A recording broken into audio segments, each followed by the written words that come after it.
ಕಾಗಿನೆಲೆಯ ಕನಕ ಗುರುಪೀಠದ ಸಿದ್ದರಾಮಾನಂದ ಸ್ವಾಮೀಜಿ ಇನ್ನಿಲ್ಲ. ಹೃದಯಾಘಾತದಿಂದ ಸಿದ್ದರಾಮಾನಂದ ಸ್ವಾಮೀಜಿ ನಿಧನ ಹೊಂದಿದ್ದಾರೆ. ಬೆಳಗಿನ ಜಾವ 3:40ಕ್ಕೆ ಎದೆ ನೋವು ಅಂತ ಹೇಳಿದ್ದಾರೆ. ತಕ್ಷಣ ಲಿಂಗಸಗೂರಿನ ಆಸ್ಪತ್ರೆಗೆ ಅವ್ರನ್ನ ಕರೆದುಕೊಂಡು ಹೋಗಿದ್ದಾರೆ ಭಕ್ತರು. ಆದರೆ ಮಾರ್ಗದ ಮಧ್ಯೆಯೇ ಉಸಿರು ಚೆಲ್ಲಿದ್ದಾರೆ ಸ್ವಾಮೀಜಿ. ಕಾಗಿನೆಲೆ ಕನಕ ಗುರುಪೀಠದ ಸಿದ್ದರಾಮಾನಂದ ಸ್ವಾಮೀಜಿ ವಿಧಿವಶರಾಗಿದ್ದಾರೆ. 50 ವರ್ಷ ವಯಸ್ಸಾಗಿತ್ತು ಅವ್ರಿಗೆ.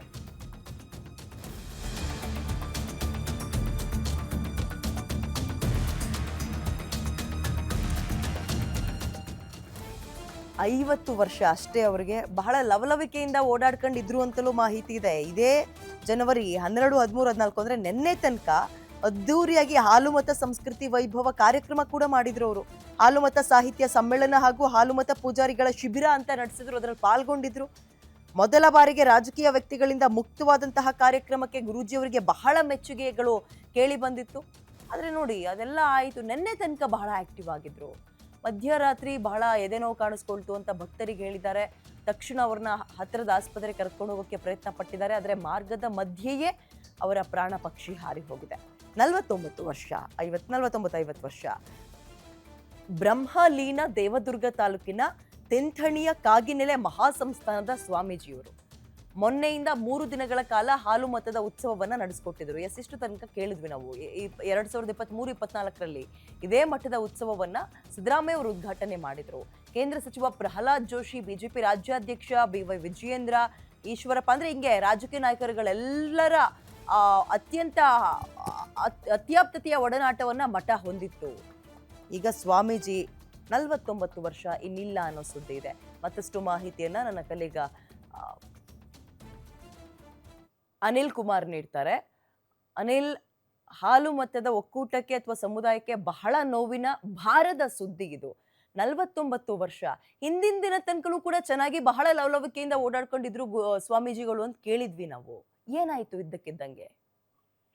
ವಿದ್ಯೆ, ನಿಜವಾಗ್ಲು ಯಾಕಂದ್ರೆ ಜನವರಿ 12, 13, 14 ಕೂಡ ಹಾಲು ಮತದ ಉತ್ಸವ ಕಾರ್ಯಕ್ರಮದಲ್ಲಿ ಕೂಡ 3 ದಿನಗಳ ಕಾಲ ನಿನ್ನೆವರೆಗೂ ಕೂಡ ಕಾರ್ಯಕ್ರಮ ನಡೆಸಿ ಏನು ಮಧ್ಯರಾತ್ರಿಯಲ್ಲಿ ಇವರು ಒಂದು ಈಗ ಆಘಾತ ಆಗಿರುವಂತ ಹಿನ್ನೆಲೆಯಲ್ಲಿ ಸಾಕಷ್ಟು ಒಂದು ರೀತಿಯಾಗಿ ಆ ಹಾಲುಮತ ಸಮಾಜಕ್ಕೆ ಒಂದು ನಷ್ಟ ಉಂಟಾಗಿದೆ ಅಂತಾನೆ ಇಲ್ಲಿ ಹೇಳ್ತಾ ಇದ್ದಾರೆ ಅಂತ ಹೇಳ್ಬೋದು. ರಾಯಚೂರಿನ ತಿಂತಿಣಿ ಕಾಗಿನೆಲೆ ಕನಕ ಗುರುಪೀಠದಾದಂತಹ ಸಿದ್ದರಾಮಾನಂದ ಸ್ವಾಮೀಜಿಯವರು ಕೂಡ ಹೃದಯಘಾತದಿಂದ ಸಾವನ್ನಾಗಿರುವಂತದ್ದು. ಬೆಳಗಿನ ಜಾವ 3:40ಕ್ಕೆ ಈ ಸಾವಾಗಿರುವಂತ ಹಿನ್ನೆಲೆಯಲ್ಲಿ ಹೃದಯಘಾತ ಆಗಿರುತ್ತೆ. ಆ ಸಂದರ್ಭದಲ್ಲಿ ರಾಯಚೂರು ಜಿಲ್ಲೆ ಲಿಂಗಸಗೂರು ಆಸ್ಪತ್ರೆಗೆ ರವಾನೆ ವೇಳೆ ಮಾರ್ಗ ಮಧ್ಯೆಯೂ ಕೂಡ ಸ್ವಾಮೀಜಿಯವರು ಸಾವನ್ನಪ್ಪಿರುವಂತದ್ದು, ಬ್ರಹ್ಮಲೀನ ಆಗಿರುವಂತದ್ದು ಘಟನೆ ತಿಳಿದು ಅಲ್ಲಿರುವಂತ ಭಕ್ತರು ಕೂಡ ಸಾಕಷ್ಟು ಇದಾಗಿರುವಂತದ್ದು.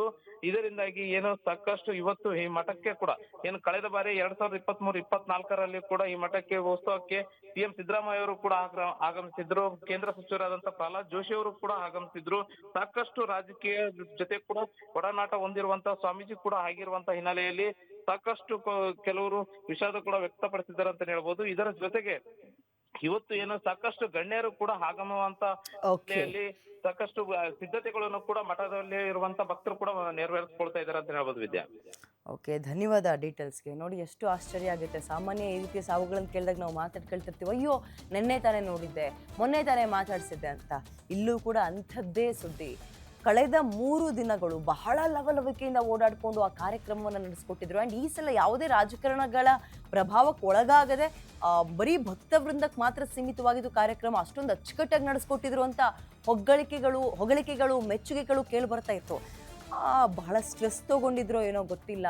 ಇದ್ದಕ್ಕಿದ್ದಂತೆ ಮಧ್ಯರಾತ್ರಿ ಎದೆ ನೋವು ಹೊಂದಿದ್ದಾರೆ. 3-3:30 ಸಂದರ್ಭದಲ್ಲಿ ಅಕ್ಕಪಕ್ಕದ ಭಕ್ತರಿಗೆ ಕರೆದಿದ್ದಾರೆ. ಅವ್ರು ಕರೆದುಕೊಂಡು ಇನ್ನೇನು ಕಾರ್ ತೆಗೆದು ಆಸ್ಪತ್ರೆಗೆ ಹೋಗಬೇಕು. ಮಾರ್ಗದ ಮಧ್ಯೆಯೇ ಪ್ರಾಣ ಪಕ್ಷಿ ಹಾರಿ ಹೋಗಿದೆ.